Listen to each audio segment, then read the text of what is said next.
नमस्कार, मैं दानिश रज़ा खान और आप देख रहे हैं बीएनसी न्यूज़। बड़े ही दिनों बाद हम एक बार फिर जो है डीआर की शो लेकर हाजिर हुए हैं और आज हमारे साथ में बात करने के लिए बुरहानपुर के डिप्टी कलेक्टर राजेश पाटीदार जी हैं।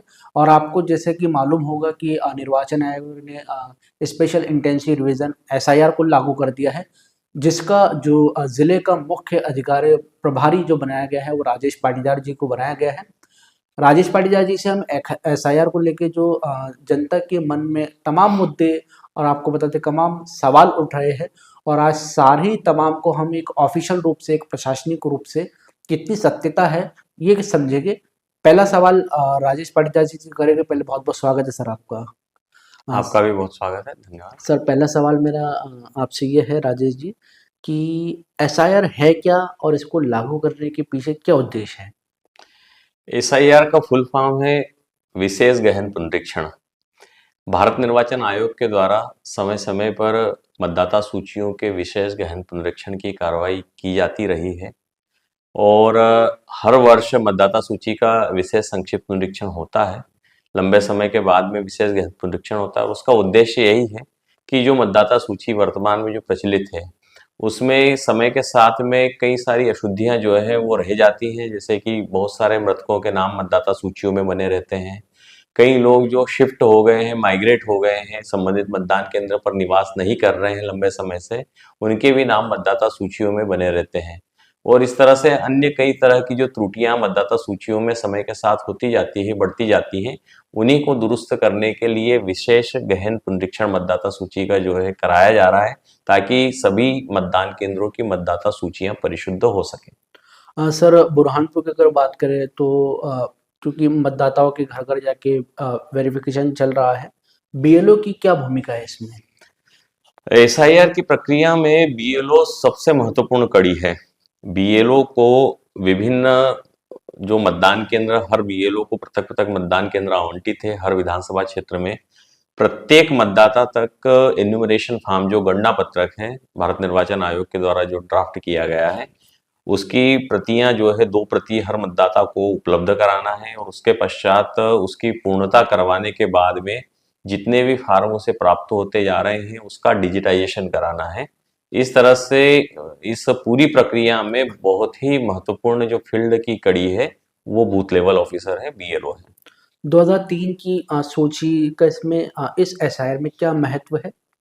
दरअसल मध्य प्रदेश के संदर्भ में बात करें तो पिछला एसआईआर मध्य प्रदेश में वर्ष 2003 में हुआ था और वर्ष 2003 के एसआईआर में विशेष संक्षिप्त पुनरीक्षण, विशेष गहन पुनरीक्षण में जिन भी मतदाताओं के नाम मतदाता सूची में इंक्लूड हुए थे, उसी को आधार मान करके 2025 में ये पूरी प्रक्रिया हो रही है। कुछ मतदाता बड़ी संख्या में ऐसे हैं, 50 से 60% मतदाता ऐसे हैं जिनके नाम वर्ष 2003 की मतदाता सूचियों में समाविष्ट रहे होंगे और कालांतर में 25 में भी वो बने हुए हैं। तो ऐसे मतदाताओं की अभी मैपिंग करने का कार्य बीएलओ के द्वारा पूर्व में किया गया है कि जिनके नाम 2003 में भी थे और 25 में भी थे। अगर कोई मतदाता 2003 के बाद मतदाता सूचियों में एनरोल्ड हुआ है तो उनके पिता, माता, दादा या दादी, इन 4 रिश्तेदारों में से किसी एक रिश्तेदार से जो है उनकी मार्किंग की जाएगी प्रोजेनी के रूप में। और इस तरह से जो भी मतदाता मतदाता सूचियों में एनरोल्ड है वो 2003 के आधार पर अगर स्वयं का नाम है तो उनकी मैपिंग होगी और स्वयं का नहीं है, माता पिता या दादा या दादी में से किसी एक का है तो उनके साथ में मार्किंग होगी। तो इस तरह से एक तरह का वो आधार वर्ष इस पूरे प्रक्रिया में जो है वो बना है कि व्यक्ति स्वयं अगर 3 में था तो वो आधार 2003 का, स्वयं का नाम नहीं था, माता पिता या दादा या दादी का था, तो उनके नाम 2003 की सूचियों के आधार पर जो है वो मतदाता सूचियों में जो भी नाम रहे थे उससे उनकी मैपिंग या मार्किंग की जा रही है। 2003 की जो बाद के मतदाता है, हम जिसको नए मतदाता बोल सकते जी। हैं।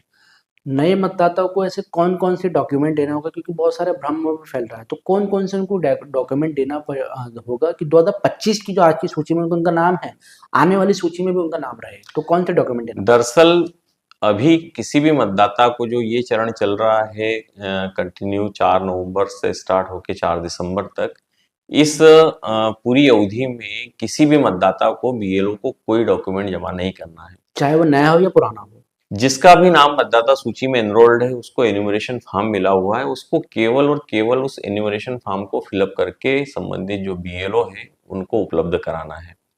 अगर आप जिस तरह से पूछ रहे हैं, कह रहे हैं कि किसी मतदाता का नाम 2003 में एनरोल्ड मतदाता सूची में नहीं था और उसका नाम कालांतर में जुड़ा है, तो ऐसे भी मतदाता को कोई दस्तावेज उपलब्ध नहीं कराना है। 2003 में उसके जिन भी परिजन, जैसा कि मैं कह रहा हूँ कि माता, पिता, दादा या दादी, चारों रिश्तेदारों में से किसी का भी नाम अगर 2003 की मतदाता सूची में भारतवर्ष के किसी भी मतदान केंद्र में, किसी भी विधानसभा निर्वाचन क्षेत्र में, किसी भी राज्य में एनरोल्ड अगर रहा है, तो उसको एन्यूमरेशन फॉर्म में अपने जो विवरण है वो अंकित करना है, परिजनों के या स्वयं के। जैसी परिस्थिति, उस फॉर्म में दो तरह की परिस्थितियां दी हुई हैं, तो जैसी परिस्थिति उस पर लागू होती है उसके हिसाब से, जो आपके प्रश्न के हिसाब से जिनका नाम 3 के बाद जुड़ा है, तो उनको अपने इन चारों रिश्तेदारों में किसी का भी नाम भारत के किसी भी राज्य में मतदाता के रूप में अगर दर्ज रहा है 2003 में, या कई जगह पर एसआईआर 2002 में भी हुआ है, जैसे हम महाराष्ट्र की बात करें, या किसी राज्य में 2004 में भी हुआ है, 2002 से 2004 के मध्य जो है ये पूरी प्रक्रिया हुई है।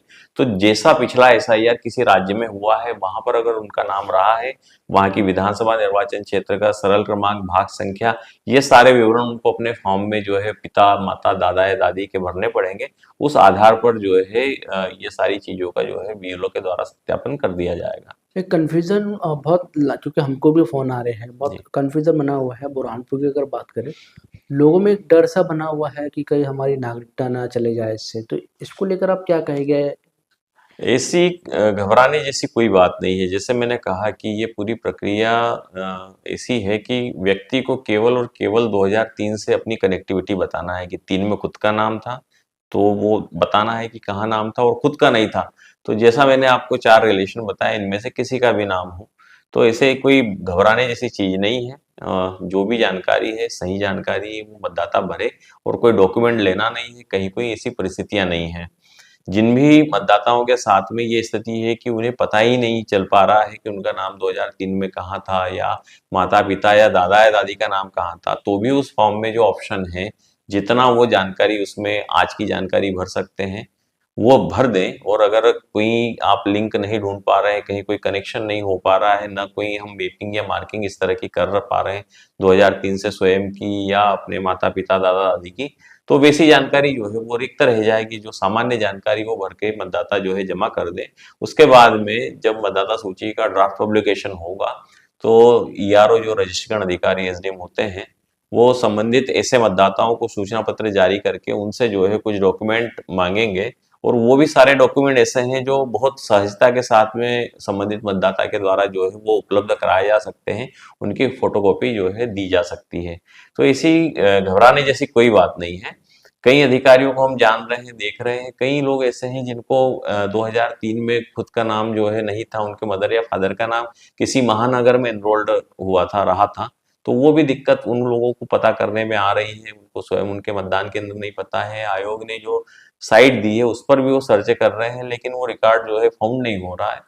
तो सामान्य चीज़ है कि जो जानकारी आपको अवेलेबल है वो आप भर के जो है उपलब्ध कराएँगे। बाद में सूचना पत्र अगर आता है, तो सूचना पत्र के जवाब में जो है जो भी डॉक्यूमेंट चाहे जाएँगे 13 तरह के दस्तावेजों में से, वो कोई से भी दस्तावेजों की कॉपी जो रजिस्ट्रेशन अधिकारी चाहेंगे, वो बड़ी आसानी से जो है उपलब्ध करा करके ये सारी प्रक्रिया को संपादित किया जा सकेगा। अगर 13 में से कोई भी डॉक्यूमेंट किसी के पास में भी, किसी भी नागरिक के पास असमर्थ है, वो नहीं दे पा रहा है, तो उसका अगला ऑप्शन क्या होगा? वो उसका अगला ऑप्शन ईआरओ का जो ऑर्डर होगा, ईआरओ जो निर्वाचक रजिस्ट्रेशन अधिकारी है, उनके द्वारा जो आदेश पारित किया जाएगा, उस आदेश को ही जो है मानना रहेगा। अगर उस आदेश से कोई व्यक्ति असंतुष्ट है, तो उसकी जो है डीएम साहब के यहाँ जो है फर्स्ट अपील हो पाएगी, और अगर डीएम के आदेश से भी कोई व्यक्ति असंतुष्ट रहता है, तो उसकी सेकंड अपील जो है वो मुख्य निर्वाचन पदाधिकारी को की जा सकेगी। क्या ये जो एसआईआर नागरिकता तय करने के लिए की जा रही है, या फिर सिर्फ मतदाता पारदर्शी बनाने के लिए है? ये पूरी प्रक्रिया मतदाता सूची के शुद्धिकरण से जुड़ी हुई है।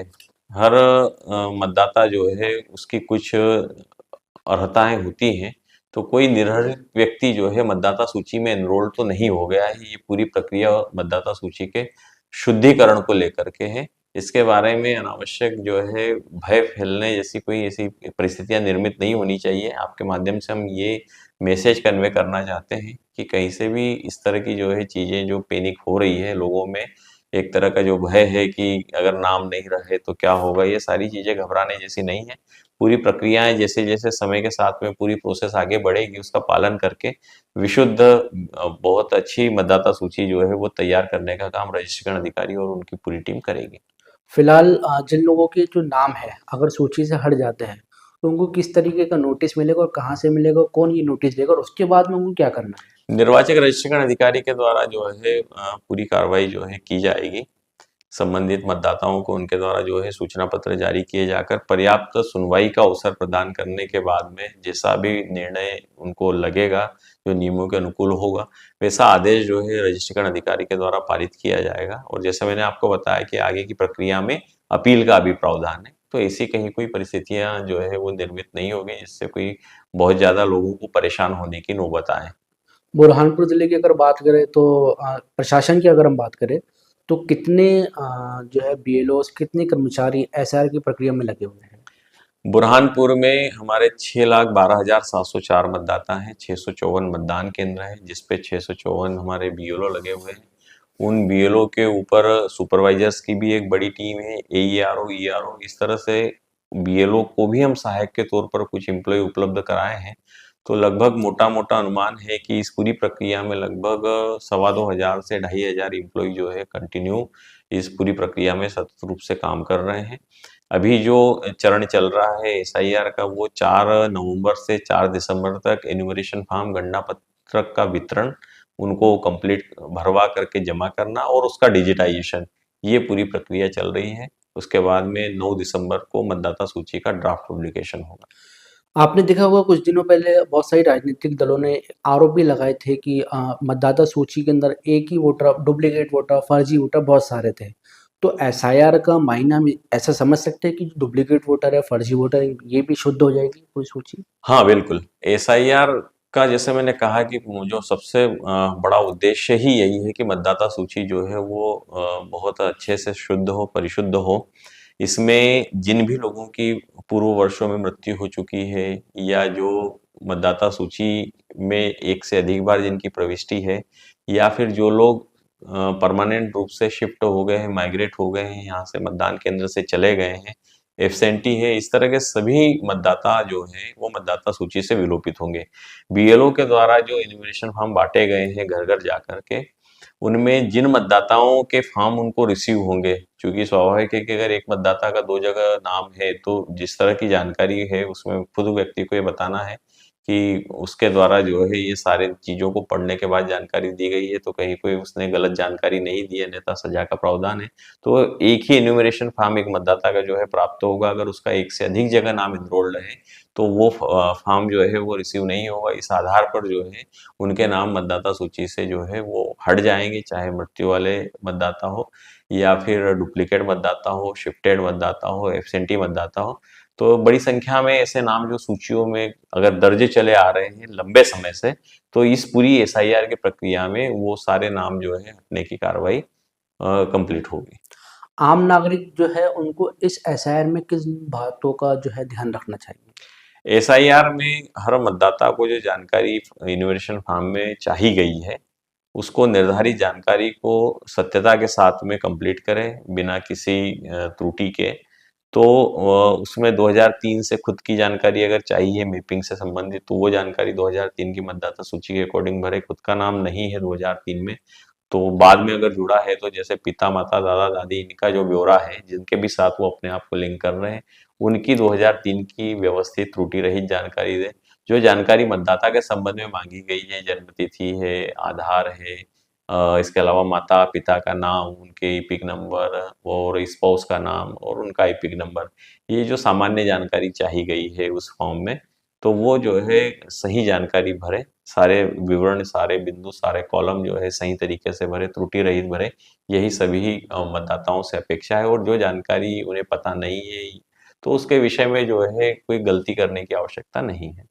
मतदाता सूची की अगर हम बात करें तो अगर उसमें कुछ गड़बड़ पाई जाती है, किसी आम नागरिक को अगर ऐसा लगता है कि इसमें कुछ नाम गलत है या कुछ गड़बड़ है एक्स वाई जेड, जी। तो वो इसकी कहाँ शिकायत कर सकता है? दरअसल मतदाता सूची का ड्राफ्ट पब्लिकेशन आने वाले दिनों में होना है और ड्राफ्ट पब्लिकेशन के बाद में ये हर मतदाता को जो है उस ड्राफ्ट पब्लिकेशन से अगर कोई आपत्ति है, जैसे किन्हीं के नामों में कोई त्रुटि है, किसी की एज में कोई त्रुटि है, किसी के मकान नंबर में त्रुटि है, किसी अन्य प्रविष्टि में पिता के नाम में त्रुटि है या जिस भी तरह की त्रुटि है, तो जो है प्रारूप आर्ट भर करके व्यक्ति जो है उस त्रुटि को दुरुस्त करा सकता है।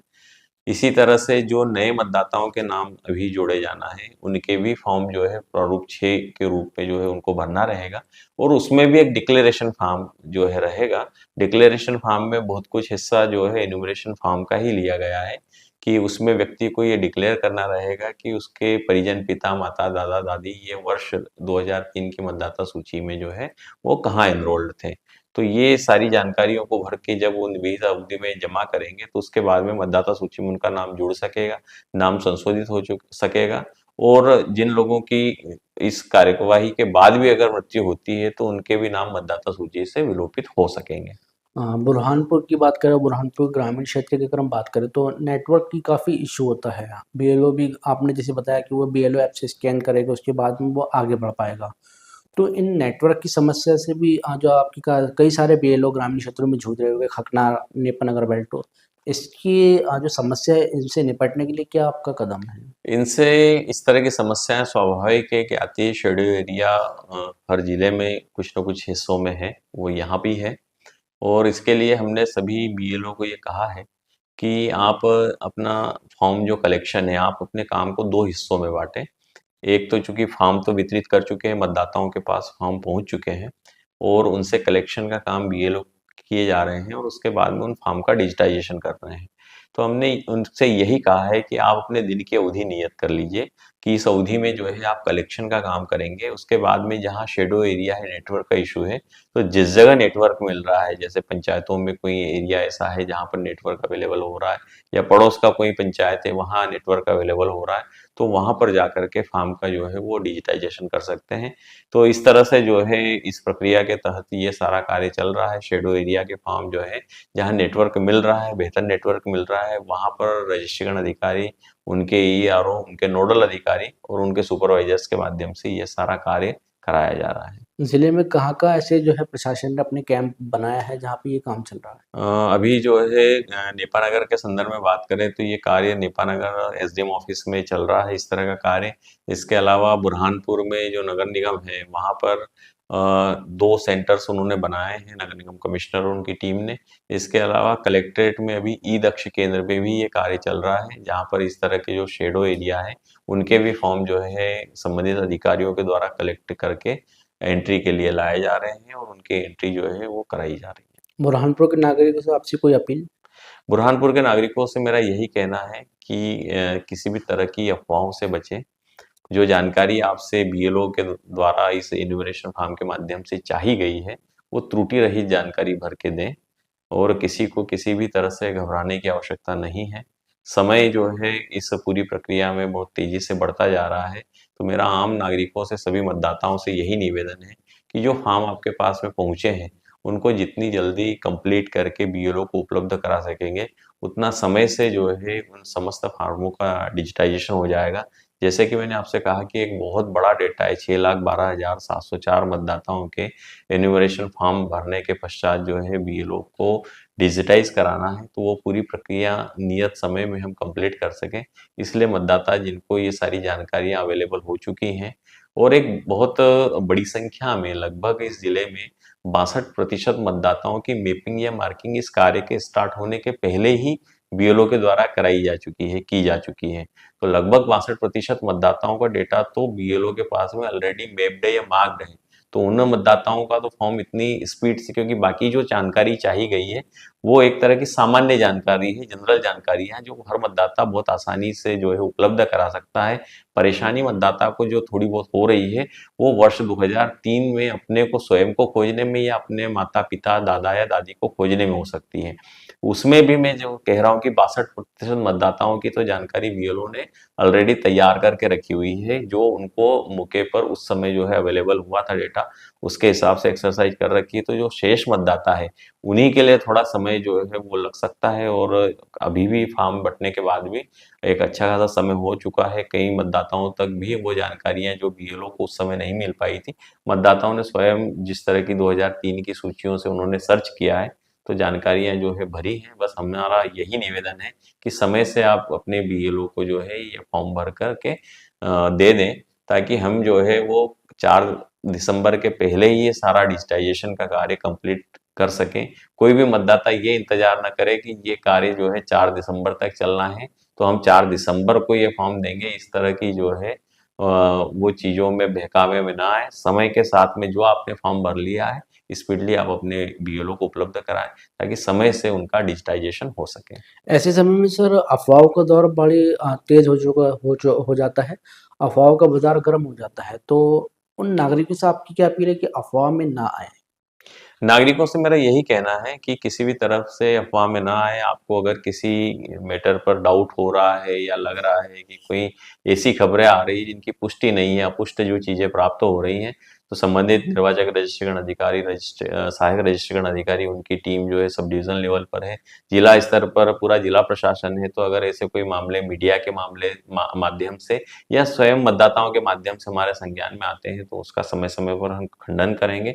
और किसी भी चीज़ को फैलाने के पहले, सोशल मीडिया का जो है वो युग है, तो कोई भी अफ़वाह जो है वो किसी तरह से फैलाने के पहले, कोई बात को बहुत ज़्यादा प्रचारित करने के पहले उसकी पुष्टि ज़रूर कर लें कि वो वास्तव में सत्य है या नहीं। अन्यथा जो है अपुष्ट चीज़ें जब लोगों के बीच में जाएगी तो वो पैनिक क्रिएट होता है।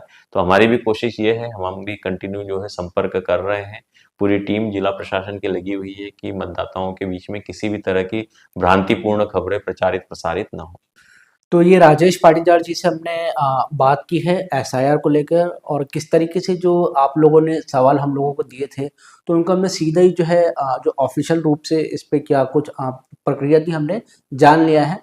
और आने वाले समय में भी हमारी भी आपसे यही अपील है कि अगर किसी तरह की अफ़वाह से आप प्रेरित हो जाते हैं, फैलती है तो उसको पहले तो शेयर ना करें क्योंकि बुरहानपुर पुलिस ने भी यही कहा है।